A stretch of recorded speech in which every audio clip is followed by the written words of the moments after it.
Guatevisión presenta.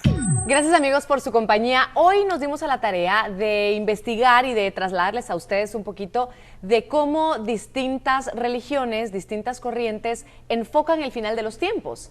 La apocalipsis o el apocalipsis. Para algunos cambia un poco esta palabra, pero en general nos referimos al final de los tiempos. Vamos a empezar conociendo un poco sobre el budismo. Siddhartha Gautama, más conocido como Buda Gautama, fue un sabio en cuyas enseñanzas se fundó el budismo. Debido a ciertas interpretaciones erróneas muy comunes, debe enfatizarse que Buda Gautama no es un dios, ni el único ni el primer Buda. Es la figura central del budismo y sus relatos. Discursos y reglas monásticas son creencias budistas que después de su muerte fueron resumidas y memorizadas por sus seguidores. El budismo nace con Siddhartha Gautama hace 2600 años en India. Explorando la naturaleza del sufrimiento, él concluye que sufrimos porque experimentamos emociones aflictivas, sufrimos porque experimentamos enojo, odio, envidia. Es una tradición contemplativa que busca la pacificación de las emociones aflictivas.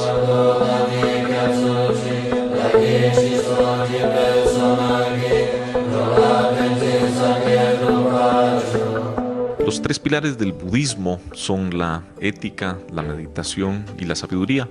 Y en términos éticos, el budista cree en el karma, que todo lo que hace, dice y piensa tiene efectos en el futuro, y cree en el renacimiento. En la meditación cultiva su mente y en la sabiduría trata de erradicar su ignorancia.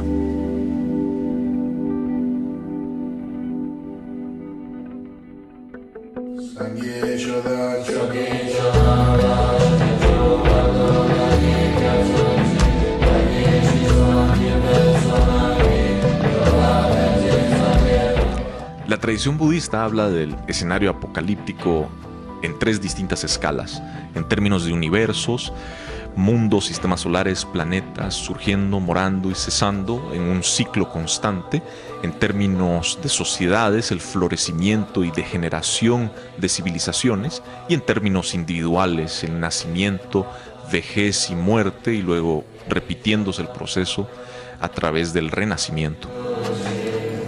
Pero, ¿cuáles son los tres escenarios apocalípticos que describe la religión budista? Para responder a esta pregunta, esta noche nos acompaña Andrés Montano. Él es budista y budólogo también. Bienvenido, Andrés, ¿cómo estás?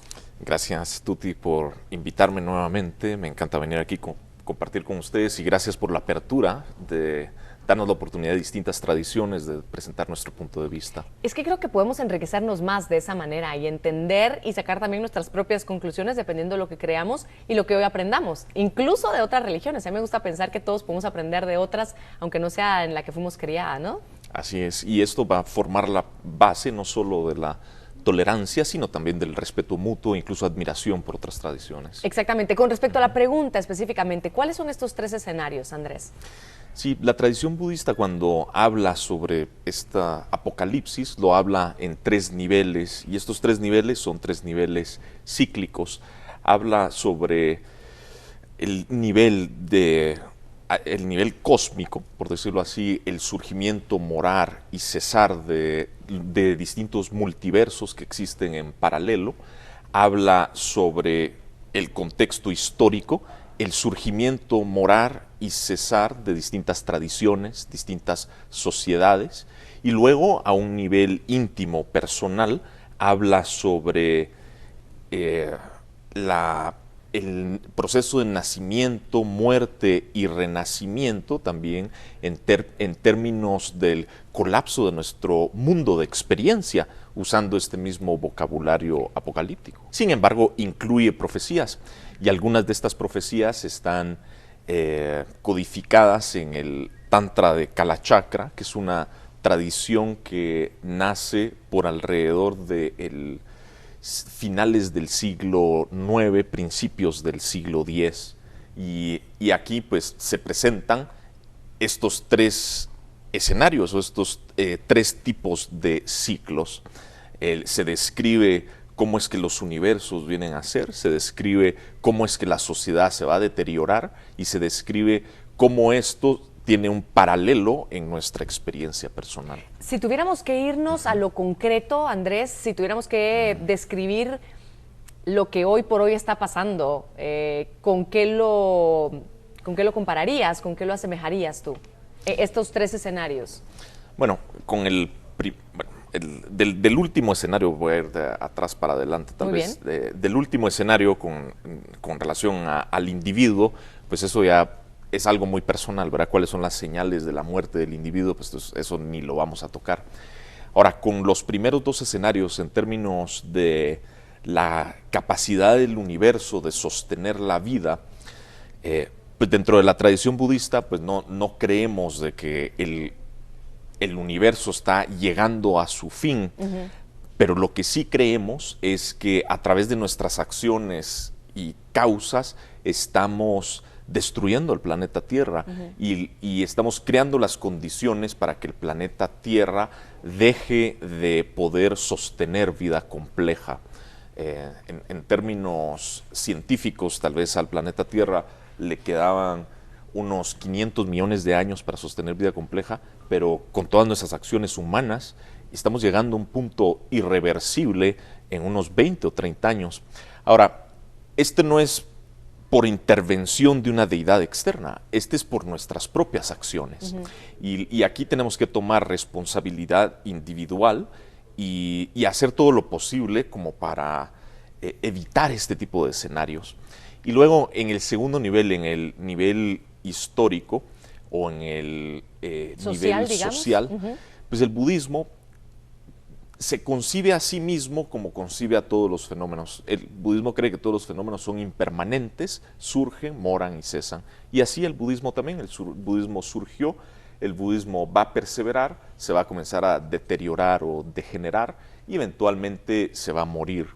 Y nos cuenta el Tantra de Kalachakra que probablemente al budismo le quedarán unos 500 años de vida. La profecía dice que en el año 2424 va a morir el último practicante budista y va a haber, digamos, esta confrontación religiosa. Y la solución, que me parece muy interesante de la tradición budista, es que no es una solución militar.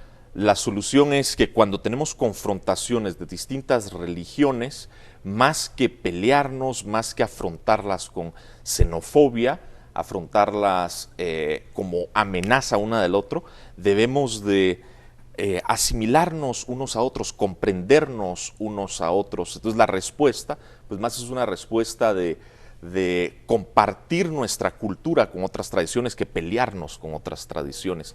Y así es como pues el Kalachakra describe que se puede, digamos, de esta confrontación puede salir una nueva era de oro. Ok, interesante. Muchas gracias, sí, Andrés, por estar aquí con gracias nosotros. Gracias a ti, Tuti. Nosotros seguiremos a través de este programa explorando de qué manera se analiza, de qué manera se interpreta el final de los tiempos según distintas religiones. Momento de acercarnos un poco al judaísmo.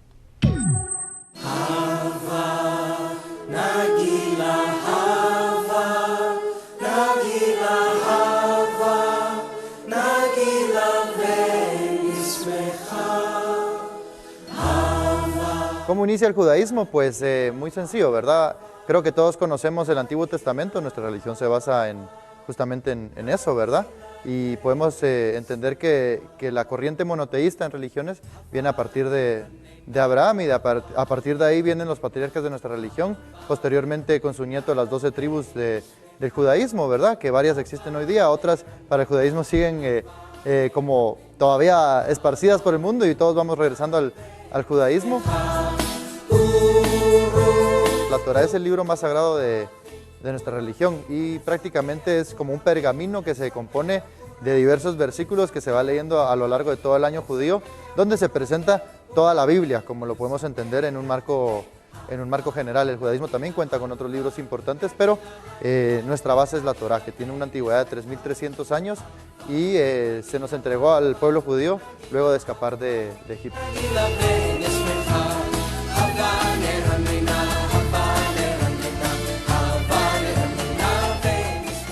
Para nosotros como judíos aún no ha llegado el Mesías, lo seguimos esperando. Y eso es uno de los componentes que nos diferencia, ¿verdad? Por ejemplo, en el cristianismo con Jesucristo o en el Islam con Mahoma o Mohammed. Entonces nosotros aún estamos esperando ese momento y es cuando el mundo esté unido y haya paz y estemos realmente elevados espiritualmente para poder recibir al Mesías, como se diría en hebreo. Pero a pesar que existe un escenario apocalíptico, ¿cuál es el trabajo que está realizando la religión judía para protegernos de ese fin?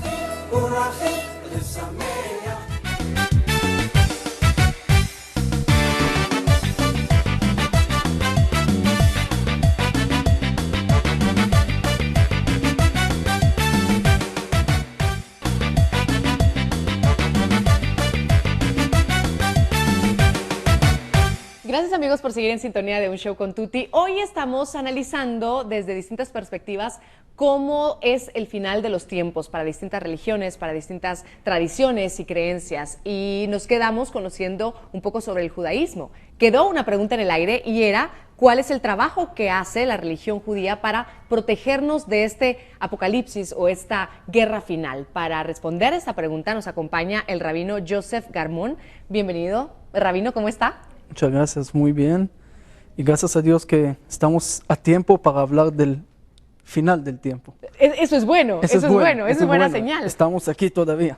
Bueno, para entenderlo un poquito mejor entonces, desde esta perspectiva podemos hacer, bueno, desde muchas realmente, el anterior también, podemos hacer cosas para que estemos preparados para ese final, pero el final es inminente, llegará, digamos. Ellos dicen que la guerra no puede ser física. Con la parte física nunca lo puedes terminar, sino la guerra tiene que ser mental, espiritual. Quiere decir que no es el final de los tiempos, ya estamos de alguna manera en esa guerra. En una guerra que nos trata todo el tiempo el mundo desconectarnos de nuestras raíces.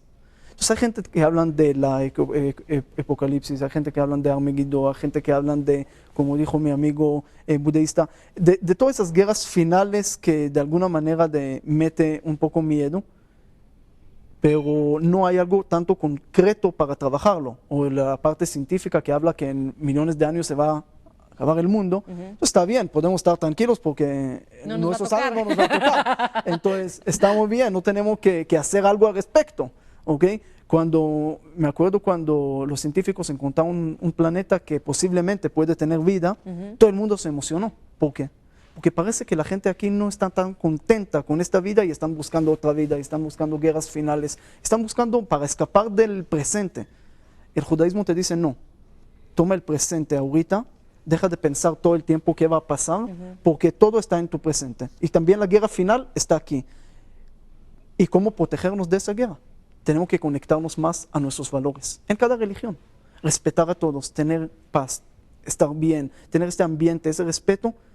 Esa es la protección de la guerra final, porque si estamos conectándonos a nuestras raíces, ya la guerra no nos puede afectar. Y según lo que entendí, ya estamos viviendo esa guerra espiritual, de alguna manera, por la desconexión y por lo que estamos viendo también en el mundo. Esas son señales, digamos, de que lo estamos viviendo y que con mayor razón tenemos que prepararnos, tenemos que reconectarnos, como usted decía.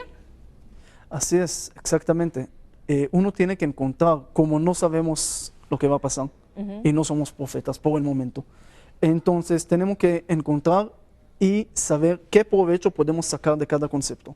No podemos darle a la gente un concepto que no pueden hacer algo concreto con eso. Entonces, el concepto de la guerra espiritual no es algo que tiene tanto miedo, es algo peligroso, porque el mundo, vemos que lo que pasa en el mundo hoy no hay que hablar tanto, es muy triste, que a veces por la misma religión o por cosas que gente matan uno al otro y todo lo que está pasando. Y mejor hablemos de cosas buenas. Entonces, nosotros el trabajo es muy sencillo, pero muy importante a la vez. Tenemos que tratar todo el tiempo de llenarnos de valores, de conectarnos a los raíces espirituales y a través de eso podemos protegernos de esa guerra.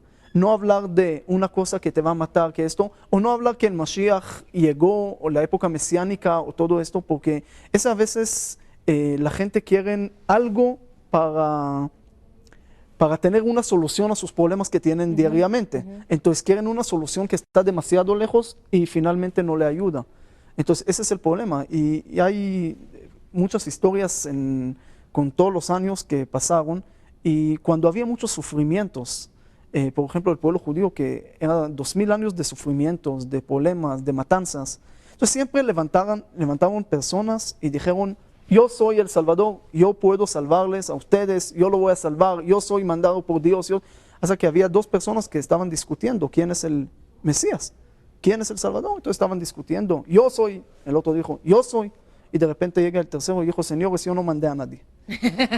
Entonces, ese es el problema, que la gente empieza a meter tanto en algo que va a pasar y se olvidan del presente. Y que ellos también tienen ese poder, por decirlo así, de transformarse a sí mismos, de cuidarse, de reconectarse, en lugar de esperar que alguien venga a solucionarlo. Exactamente, la gente piensa que a veces el mundo se va a arreglar y ellos se van a arreglar ahí, pero como cuentan que el niño que quería ayudarle a su papá y su papá le dijo, mira, hoy voy a arreglar el mundo, así que déjame tranquilo, y el niño no le dejó tranquilo a su papá. El papá vio una hoja estaba ahí el planeta todo bonito, entonces arrancó la hoja, le hizo pedazos y le dijo al niño, ve arreglando tu mundo.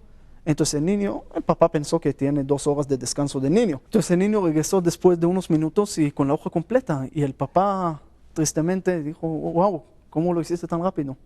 Entonces el hijo le dijo a su papá, mira, es que era complicado todo el planeta, pero atrás había dibujado un ser humano, y yo lo hice según esto. Cuando volteé la hoja, vi que el mundo es completo. Eso es lo que tenemos que hacer. Vamos a arreglar cada uno a su persona. Y cuando vamos a voltear de repente al mundo, vamos a ver un mundo maravilloso. Un mundo diferente. Pero si vamos a tratar de arreglar el mundo, nosotros vamos a quedar mal. Porque no puedes llenar y darle a uno agua de tu vaso si tu vaso no está lleno. Qué lindo. Y le agradezco mucho estar esta noche con nosotros, contarnos y explicarnos un poquito. Yo sé que esto es mucho más extenso y hay muchas más historias y muchos más datos que los invito a que si le ha interesado algún punto de vista en particular, que lo investiguemos también, que nos acerquemos. Hemos encontrado personas muy abiertas y les quiero agradecer a cada uno de mis invitados por acceder esta noche a acompañarnos en este programa. Y a continuación quiero compartir con ustedes qué es lo que nos dice la cosmovisión maya. En el 2012 el calendario maya contaba con 13 bactunes, lo cual es equivalente a 5.129 años. De acuerdo al bactún, en el calendario actual, el 21 de diciembre de 2012 fue el último día del 13º bactún. Los mayas registraron esta fecha como 130000. Al día siguiente de este suceso empezó el bactún 14, que significa para los mayas un cambio de era y de conciencia humana. A pesar de esta explicación, en muchos países se especuló sobre la forma de pensar y generó incertidumbre. Pero, ¿estos finales de ciclo realmente son predicciones de un escenario apocalíptico o solamente es un cambio de era?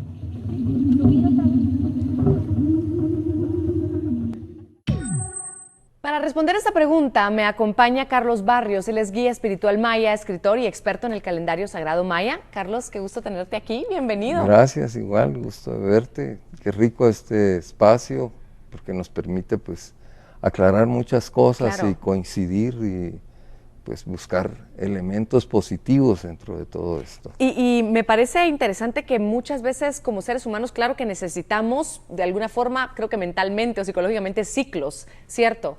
Sin embargo, también está ese miedo del final de los tiempos. Desde la cosmovisión o geocosmovisión, como me corregías, Maya, ¿cómo se entienden estos ciclos? Recientemente pasó el Bactún 13, que fue un escándalo para el mundo entero. Muchos aseguraban que se iba a acabar todo.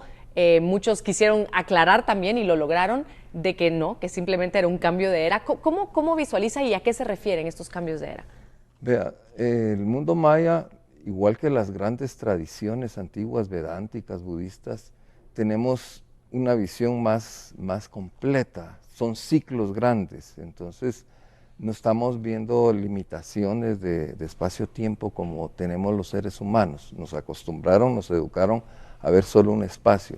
Entonces nadie hace algo pensando en miles de años para adelante.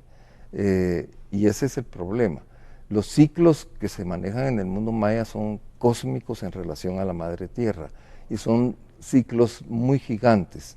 El Bactún, que desafortunadamente, el 13 Bactún, que lo promovieron como el fin del mundo, que fue una situación mediática. Sí. El temor vende, el miedo vende, todo eso la gente tiene enraizada por la forma en que nos educó Occidente, en que todo va a acabar, en que tiene que llegar a un punto de conflicto, de guerra, de confrontación. De muerte, sí. Venimos arrastrando toda esa confrontación que no nos permite desarrollarnos y evolucionar como seres humanos. Estamos en esa historia de que todo el etnocentrismo, lo mío es lo que vale, y de imponer, no de abrirnos a los espacios, de respetar la tradición de cada persona. Aunque a nosotros no nos parezca, tenemos la obligación de respetar a los seres humanos en cada visión que cada quien tenga. Desafortunadamente, a nosotros nos montaron en el mundo maya un fin que nadie del mundo maya dijo que era un fin del mundo. Se aclaró muy pocamente, porque a mí me entrevistó History Channel y me decían, bueno, háblenos del fin del mundo. Cuando dije, no hay fin del mundo. Mira, en pocas palabras, me bloquearon y me echaron si no va a decir del que no hay set. fin del mundo, no sale. Si usted no dice que es fin del mundo, ¿aquí qué está haciendo? Nunca quisieron desarrollar ese espacio, muy pocos medios fueron claros en decir que los mayas nunca habían dicho que era un fin del mundo. Era un fin de un ciclo. Importante. Sí, claro, Sí. Un fin de un ciclo donde ahora empezamos a tener más conciencia de los seres humanos, donde hay más balance entre lo femenino y lo masculino. Es un ciclo de crecimiento, pero estamos pues en esa transición. Esa transición es muy delicada. Hablando de profecías, que en el mundo maya sí hay muchas profecías. Ajá. Se predijo la caída de la bolsa, la llegada de Barack Obama, las guerras, los tsunamis, las epidemias que estamos por venir a percibir en este momento. ¿Y dentro de la geocosmovisión existe un fin? Pregunto. Esto es una pregunta muy interesante. A ver, hay fines de ciclos y reaperturas. Y es eterno esto. Eso es eterno. Nosotros vivimos en multidimensiones que nosotros podemos trasladarnos, que a pesar de lo que nos dicen de que morimos, nosotros en otra dimensión seguimos viviendo con la misma realidad. Nosotros tenemos la capacidad de regenerar nuestra existencia. Hay tecnologías, hay técnicas para descubrir que la mente es la creadora de todo esto que llamamos realidad. Esto es, como dicen los budistas y los hinduistas, esta es una ilusión, que también lo decimos los mayas. Esta es una ilusión, pero que tiene forma, tamaño, peso. Bueno, no te atravesas la pared, te sacas un gran chinchón. Sí. Pero es una ilusión en esencia. Es la configuración de todos los seres humanos que creamos esta realidad. Pero esta realidad es susceptible de cambiarla a nuestro propósito, al poder de la mente, que es algo que nosotros no hemos manejado. Estamos inmersos en un materialismo que nos absorbe, que no nos da tiempo de pensar, y es más fácil creerse lo que nos dice determinada tradición o religión. Ve que religión viene del latín religare, que es volver a unir. ¿Quién se desunió? Aquellos que rompieron su relación con lo cósmico, con lo superior. En el mundo maya esa correlación existe todavía. Entonces ahí tenemos visiones muy diferentes. Y la idea no es imponer, pero sí manifestarse, compartir, aclarar, claro. compartir y llegar a puntos de convergencia. Porque todas las realidades que cada quien cree, pues es un hecho. Y si yo me la creo, esa es mi realidad. ¿A qué nos invita este nuevo ciclo que acaba de empezar y que va a durar muchísimos miles de años también? Pero Sí, ¿a qué nos invita como preparándonos a todo esto que está pasando y que muchos lo han entendido o lo interpretan como señales de que algo no va bien? Son ciclos de 5.200 años. Estamos en el principio del quinto ciclo, el quinto sol, o Ho'ohau, y este ciclo es de comprensión, de balance entre el ser humano. Ya no hay una competencia entre lo masculino y lo femenino, que todavía lo estamos viendo, pero es parte de la transición, de un encaje, de un entendimiento, y es el desarrollo realmente de los potenciales espirituales del ser humano. A lo que me refiero es que todos tenemos poderes internos que podemos desarrollar y que nos han dicho que eso es pecado, que eso es del demonio. Aquí no hay demonios, aquí lo que hay es nuestros temores y todo lo que nos hemos comprado. Entonces nosotros lo que tenemos que tener es esa relación holística, real con la naturaleza, con la creación y con nuestro propio ser. Y eso es lo que promulga este nuevo ciclo. Este ciclo es de entendimiento, de crecimiento, de evolución, para llegar a ese ser supremo, completo, que puede desarrollarse. Pero dentro de estos ciclos que hay dentro de la humanidad, y ese ciclo cuando terminó el Bactún, tenemos 13 años como de un caos, pero del 2025 para adelante es una época muy complicada para el ser humano. Ahí sí se pueden desarrollar guerras, se pueden desarrollar confrontaciones, epidemias, y puede desaparecer un alto porcentaje de la humanidad si nosotros lo permitimos. Se trata de cambiar esa energía. Y un fin del mundo, un fin de los tiempos. Para empezar, el tiempo es una abstracción, es un invento. Entonces, no hay en el mundo maya no hay ese temor de un fin de los tiempos, porque no existe el tiempo. Claro. Eso es relativo, nosotros lo creamos y tenemos que aprender esa relación de nuestro ser humano, de nuestro cuerpo, en relación con la realidad que nosotros creamos. Interesante. Yo me tengo que ir a la pausa comercial rápidamente. Te agradezco mucho estar hoy con nosotros, contarnos un poco. Yo sé que es muchísimo más lo que hay. De verdad, es muy interesante ir conociendo cada uno, estar abierto y escuchar y ver cuánto tienen de similitud, a pesar de ser distintos, a pesar de nacer en épocas distintas, con personajes distintos, con creencias muchas veces distintas. Hay similitudes en cuanto a esa conexión, regresar al ser humano y muchas cosas más que hablaremos también más adelante.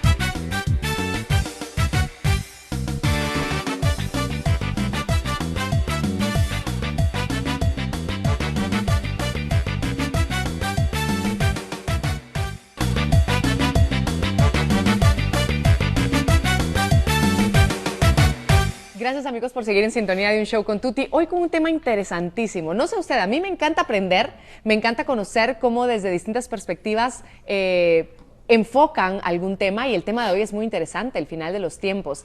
Y quiero que conozcamos a continuación una perspectiva evangélica.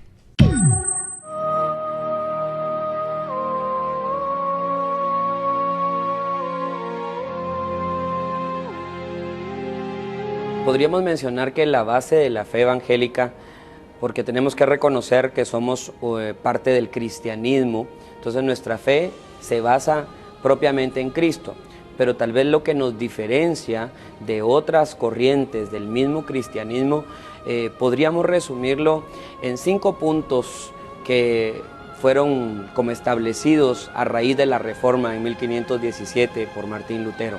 Tienen que ver solamente con 5 solos, por decirlo de esta manera: la sola escritura, la sola fe, la sola gracia, solo Cristo y solo a Dios damos gloria.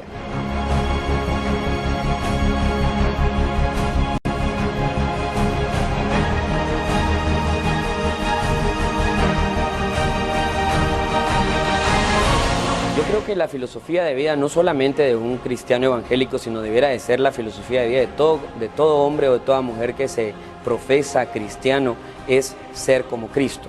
Cristo mismo dijo: aprendan de mí que soy manso y humilde de corazón y hallarán descanso para su alma. Jesucristo mismo dijo también: yo mismo, el Hijo de Dios, no vine a ser servido sino a servir.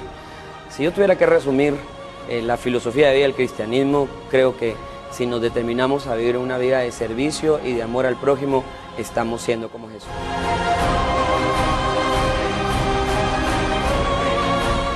¿Cuál es la verdadera revelación de Dios en el libro del Apocalipsis?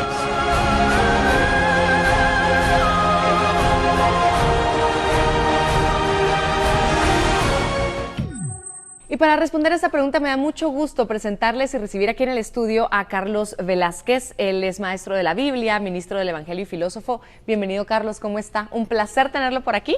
Muchas gracias. Igualmente para mí es un privilegio y me alegra de esta oportunidad de poder compartir la perspectiva. Muchísimas gracias. Hablemos entonces de esta última pregunta y cuáles son también esas señales que da el Apocalipsis y la interpretación que desde la perspectiva evangélica se da. Previo a entrarle a la revelación del Apocalipsis, me parece necesario poner una base. Nuestra creencia es la que es un Dios omnipotente, omnisciente e inmutable. Con eso significa que si Él todo lo puede, si Él todo lo sabe y no cambia, A lo largo de la Biblia, que es un solo libro, el concepto de Antiguo y Nuevo Testamento refiriéndose a libros es un error. El Antiguo y Nuevo Testamento se refiere a los pactos de Dios. Los libros todos forman la Biblia para nosotros. Okay. Consecuentemente, ahí solo hay un plan, de principio a fin. Y si Dios no cambia, nos lo dejó saber desde el principio. Las circunstancias que han ido en el proceso no cambian el plan de Dios. ¿Y cuál era el plan de Dios? Fructificad, multiplicados, llenad la tierra y sojuzgadla. Ese plan no ha cambiado. Consecuentemente, ahora sí, llegando a Apocalipsis, el concepto de que Apocalipsis es el último libro que presenta el fin del mundo, que en lo que he oído de las otras religiones también comparto con ellos, no hay fin del mundo en el sentido de fin del planeta Tierra. En ningún momento se menciona el planeta Tierra destruido.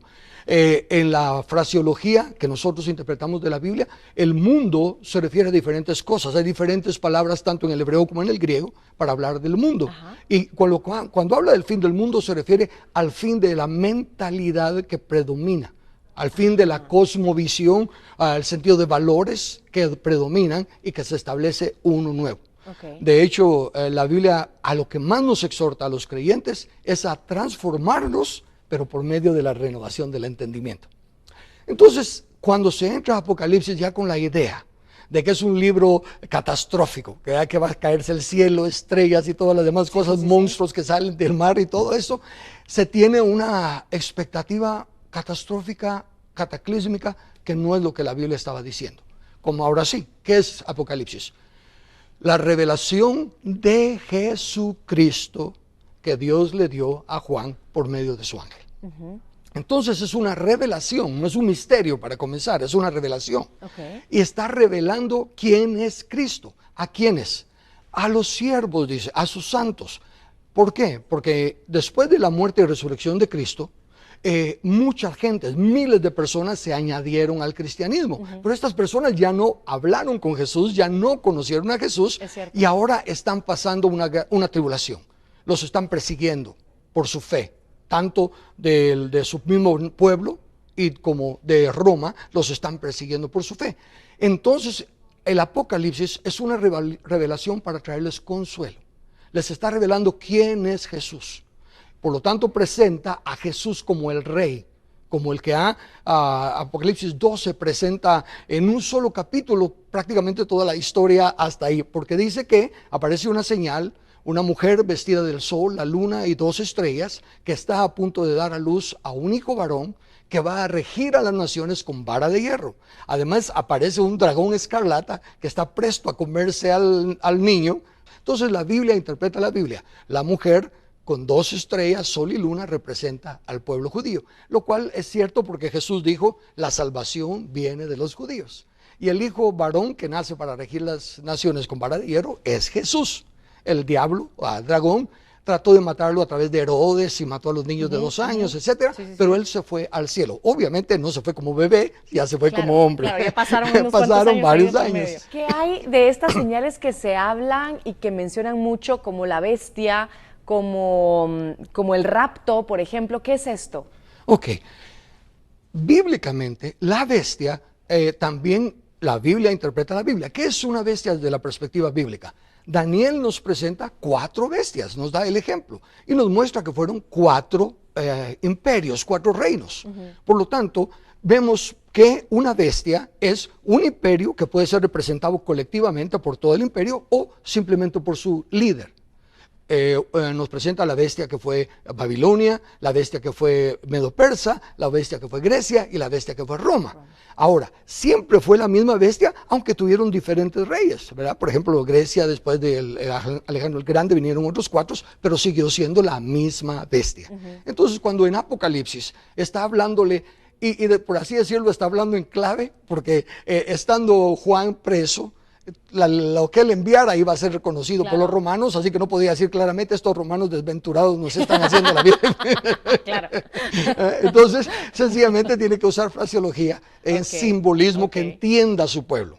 Entonces les menciona la bestia. La bestia entonces era Roma. Dice que es una bestia que está sobre 7 montes, refiriéndose a Roma, y que tenía 7 cabezas.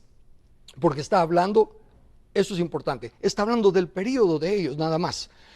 comienza Apocalipsis diciendo, escribe las cosas que has visto, pasado.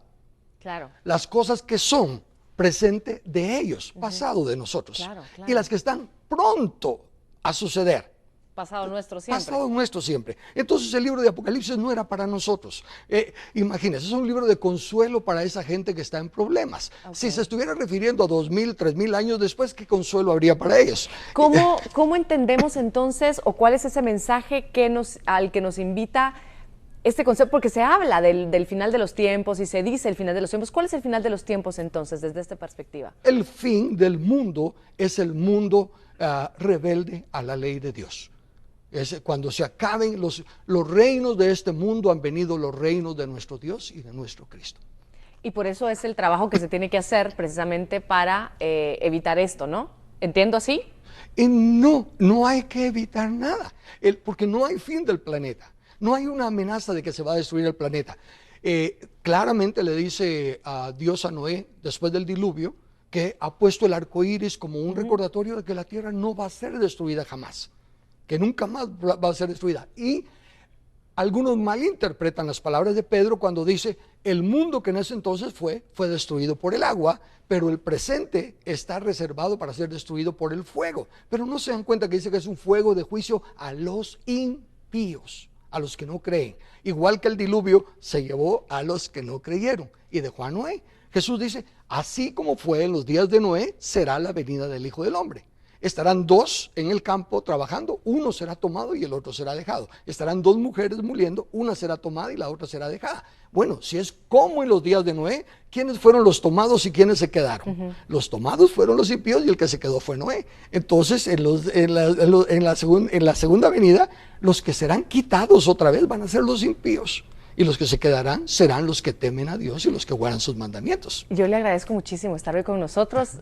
Con cada uno podría estar horas de horas de horas. Mis padres productores están jalándose el pelo de que yo sigo hablando y preguntando. Muchísimas gracias por estar con nosotros. Un placer tenerlo aquí. Y conoceremos ahora la perspectiva desde la Iglesia Adventista. La Iglesia Adventista del Séptimo Día se organizó oficialmente en el año 1873 en Estados Unidos.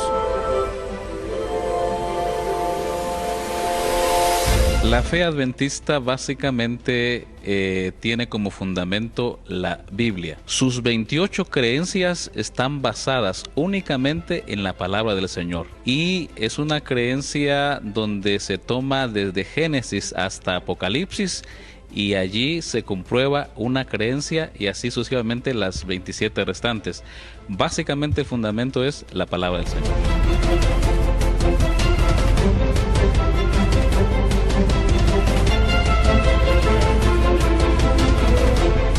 Se llama Iglesia Adventista porque esta iglesia cree firmemente en la segunda venida de Cristo Jesús, y cuando se organizó la palabra era advenimiento, entonces se puso Iglesia Adventista.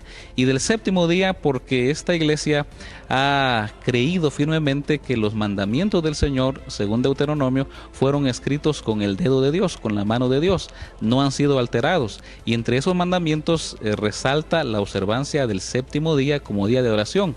Entonces, para darle énfasis, se puso Iglesia Adventista, es decir, que cree en la segunda venida de Jesús y guarda el sábado como día de reposo, según el cuarto mandamiento que está en Éxodo capítulo 20, los versículos del 8 al 11. La Iglesia Adventista del Séptimo Día tiene su mensaje profético basado en el Apocalipsis 14, 6-12. Y vi otro ángel volar por en medio del cielo, que tenía el Evangelio eterno para predicarlo a los que moran en la tierra, diciendo en voz alta: temed a Dios y dadle honra, porque la hora de su juicio es venida, y adorad a aquel que ha hecho el cielo y la tierra y el mar y las fuentes de las aguas.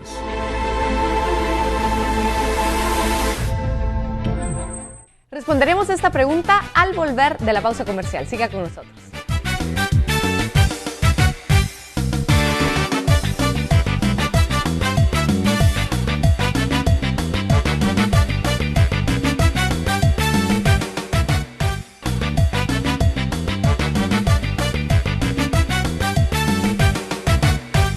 Gracias amigos por seguir con nosotros en Un Show con Tuti. Llegando al final de este programa, quedó en el aire una pregunta para poder analizar desde la perspectiva de la Iglesia Adventista el final del mundo, el Apocalipsis. Y la pregunta quedaba en relación al mensaje profético basado en el Apocalipsis 14, versículos del 6 al 12. Y me da mucho gusto recibir en esta ocasión a el pastor Rubén García. Él, bueno, ha hecho muchas cosas realmente, y si no, pasamos el programa hablando de lo que usted ha hecho. Bienvenido. ¿Cómo está, Rubén? Un placer tenerlo aquí. Gracias.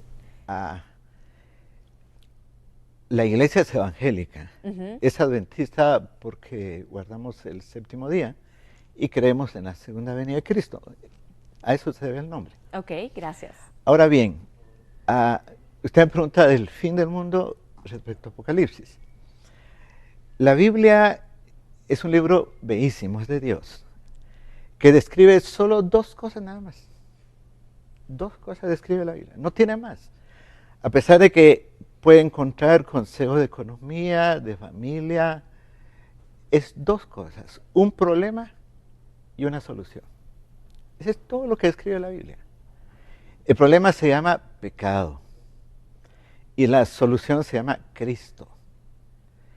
El problema pecado comenzó mucho antes, según la Biblia, según la Biblia, de que la tierra fuese formada. Comenzó en el santuario, en el lugar santísimo, con el ángel más excelso, con los velas. Ahí comenzó el pecado. Pero este pecado, que es transgresión de la ley, no agarró por sorpresa a Dios, sino que ese plan para solucionar este problema fue establecido mucho antes de que entrara el pecado. Entonces, cuando Adán y Eva pecaron, solo se reveló ese plan nada más. No es que lo haya agarrado de sorpresa. Mire, Luzbel era muy astuto. Dios le dijo a nuestros primeros padres, el día que pequen, morirán. Pecado es transgresión de la ley. Quisieron ser Dios. Entonces dijo Satanás, si los mata, lo acuso de que no sabe perdonar. Y si lo perdona, no cumple su justicia. Entonces el plan de la redención tiene que ver con un Dios que perdona, pero que cumple su justicia. ¿Cómo lo va a hacer? El plan incluye que una parte de la deidad, Dios Padre, Hijo y Espíritu Santo, tomara la naturaleza humana. Mire qué simple es. Para solucionar el problema del pecado, nació, vivió, murió, resucitó y ascendió al cielo. Ese es el plan. Y de eso habla Daniel. Pero ahora él se fue a los cielos para iniciar su ministerio intercesor allá, en base a su muerte. Para ser nuestro intercesor, nuestro fiador, nuestro sumo sacerdote, nuestro abogado, en base a su sacrificio. Cuando él termine allá, vienen los eventos finales. Que las plagas, Armagedón, la segunda venida, el milenio, el descenso de la ciudad, el lago de fuego y cielos y tierra nueva. Quiere decir que en la perspectiva que les estoy describiendo no es cíclico, va hacia un final. Va hacia un final. No es cíclico en la perspectiva que yo le describo. Sí, sí, sí. Va hacia el fin, pero el fin del pecado.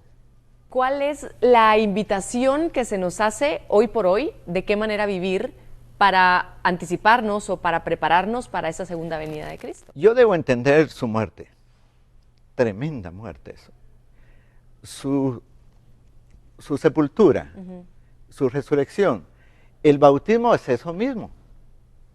Cuando se agarra una persona y se introduce en el agua, está participando de su muerte, entierro, y cuando se levanta la persona, está participando de su resurrección. Él está capacitado para obedecer ahora. Entonces, ¿qué es el Evangelio? La buena noticia, antes de que venga el final, de tener a Cristo como su Salvador, su mediador y pronto su Rey. Yo le agradezco mucho hoy estar aquí con nosotros, habernos ¿Cómo no? explicado. Vamos aprendiendo, como lo he dicho a lo largo del programa, desde diferentes perspectivas, cómo se entiende esto del final de los tiempos. Y a continuación quiero compartir con ustedes una perspectiva más, es de la religión católica. La Iglesia Católica se ha caracterizado para referirse a la Iglesia Universal desde principios del siglo II, la primera referencia que se tiene del uso de este término. Los dogmas católicos son las creencias esenciales que identifican y definen el credo católico frente a otras confesiones cristianas. Si bien algunas de estas creencias son comunes a otras denominaciones cristianas, por ejemplo la Encarnación y la Trinidad, para un católico el dogma es una verdad revelada por Dios y propuesta por la Iglesia para la creencia indubitable de los fieles. Nuestra religión católica se basa esencialmente en la palabra de Dios. Dios se ha manifestado, se ha revelado, nos ha dicho quién es Él. Jesús, que es el enviado de Dios, hace referencia a la Biblia como palabra de Dios. Y nosotros creemos en Jesús porque Él murió, pero resucitó.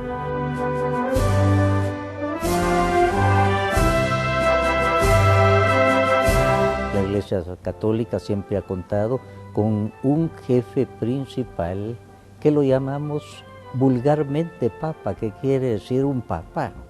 Entonces, así lo llamamos y conservamos esa estructura que Jesús dejó. En la Iglesia Católica ha habido 266 papas. A veces nos critican y dicen que nosotros adoramos imágenes. No es lo correcto. Si adoráramos imágenes estaríamos contra el capítulo 20 del Éxodo, que prohíbe adorar ídolos. La imagen para nosotros es un retrato nada más. Tenemos nuestras imágenes como usted tiene los retratos de su abuelita, del papá o la mamá que murieron, los venera, los besa, pues eso es lo que hacemos. Si adoráramos imágenes cometeríamos un gran pecado.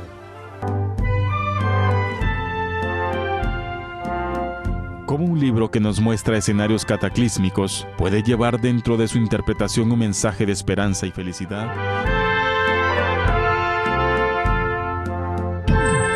Para responder esta pregunta, me da mucho gusto presentarles a quien ahora me acompaña. Él es Rafael Sandoval, él es teólogo, educador, católico. Me da muchísimo gusto tenerte aquí. ¿Cómo estás, Rafael? Muy bien, muchísimas gracias también por la invitación. Es también un gusto poder compartir con ustedes pues, los conocimientos. Igual es verdaderamente un placer. Regreso a la pregunta con la que salíamos de esta cápsula. Desde esta perspectiva católica, ¿cómo es que tú analizas el Apocalipsis? Definitivamente el Apocalipsis no es un libro para referirse a cataclismos o no es un libro exactamente para eso. ¿Ya? El Apocalipsis tiene otro sentido. El Apocalipsis es un libro que maneja un mensaje de esperanza en una nueva vida. Definitivamente a las personas que les fue destinado el Apocalipsis hacia el año, estamos hablando 1 o 2 de nuestra era, vivían momentos horribles, ¿verdad? Vivían momentos de persecución, sí. Vivían momentos llenos de angustia. Entonces el Apocalipsis agarra estas tribulaciones, por así decirlo, de las personas y comienza a decir que no nos vamos a quedar en la muerte, no nos quedamos en la persecución, nos quedamos en la esperanza. Y hay muchos, definitivamente hay increíble cantidad de textos dentro del libro del Apocalipsis que nos hablan sobre eso, de esperanza, de felicidad, de esperar un mundo nuevo. El problema es tomarnos la literalidad, ¿verdad? Sí, sí. De lo que dice. O sea, por ejemplo, habla sobre una bestia, por decir algo, sí. ¿No? Sobre una bestia, pero los grandes estudiosos bíblicos, ¿verdad? Los que se dedican a esto, han encontrado una relación de ese número 666, ¿verdad? Atribuido a una bestia, al emperador Nerón, ¿verdad? A la bestia, o sea, la bestia de los que... en ese momento, ¿no? Exactamente, claro. A los que los perseguían, al que los cristianos estaban. Entonces, era toda la interpretación, habría que hacerla, ¿no? O sea, por ejemplo, otra de las imágenes es pues, lo de las copas, lo de los ángeles, lo de las trompetas, que suenan diferentes tipos de trompetas y pasan ciertas cosas, ¿verdad? Claro, habría que agarrar el texto, interpretarlo en su contexto, o sea, no solamente quedarnos con el pedacito, claro, ¿verdad? Sino que ver de dónde viene y cuál es el objetivo. ¿Cómo analiza desde la perspectiva católica lo que está sucediendo ahora, en donde de alguna forma pareciera como que tenemos más eventos naturales, adversos, donde las enfermedades salen más, aparentemente? ¿Cómo crees tú que se analiza? Definitivamente no tiene nada que ver, okay. ¿verdad? Yo pues pienso, ¿verdad?, que no tiene nada que ver. Una cosa es el mensaje del Apocalipsis, que es de esperanza, insisto, y otra cosa son las cosas actuales que vivimos. Por ejemplo, el ser humano se ha encargado de destruir la naturaleza, se ha encargado de destruir nuestro planeta. Bueno, o lo estamos en proceso de destrucción. ¿Ya? No es que Dios va a venir y va a traer un gran, qué sé yo, ángeles y van a destruir la tierra y esto se va a acabar. En realidad no. Es también quizás darnos responsabilidad a ese proceso. Entonces, las cosas que vivimos son más bien consecuencia de nuestros actos. Es una imagen errónea de Dios pensar que Dios nos va a castigar, ¿verdad? Ese no es Dios, ya no podemos pensar en ese Dios. Y obviamente el mensaje que necesita la humanidad es otro Dios, el Dios de Jesús, el Dios que nos dice otro mundo es posible ahora. Sí. O sea, muchas religiones religiones o grupos religiosos intentan dar un mensaje de miedo a las personas, quizás para ganar adeptos, ¿verdad? O para decir estamos juntos, vénganse todas las personas que quieran, ¿verdad? Y ese es no es que sea el mensaje en realidad del Apocalipsis ni de los tiempos actuales. Habría que tomar nuestra responsabilidad y decir, puchica, ¿qué nos toca a nosotros, ¿verdad? Que nos toca decir a nosotros, hey, tenemos que poner manos a la obra en el cuidado del planeta. En el cuidado del planeta, en el cuidado de la creación, y ahí entramos todos también, ¿es cierto? No preocuparnos solo por lo de allá, sino también por cada uno de nosotros.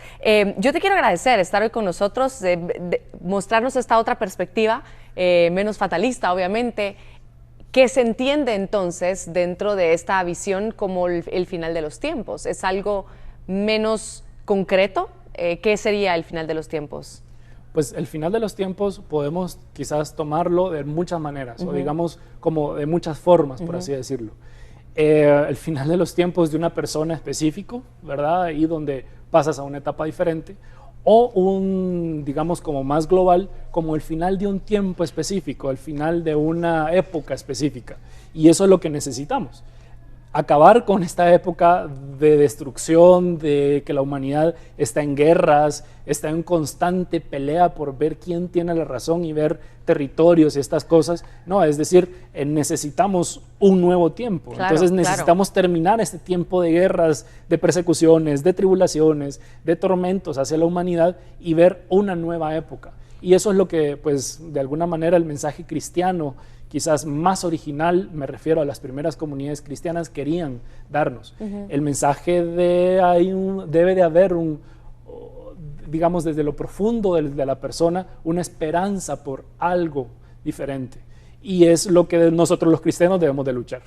Te agradezco mucho haber estado con nosotros, de verdad, Rafael, por tu apoyo, por tu perspectiva. Y bueno, y de esa manera terminamos el programa. A ustedes, amigos, gracias por acompañarnos, como todas las noches. Hoy le dejamos los temas, yo sé que esto es muy extenso y que se puede sacar muchísimo más, pero se lo dejamos sobre la mesa para que usted también investigue, para que lo dialogue, para que lo platique.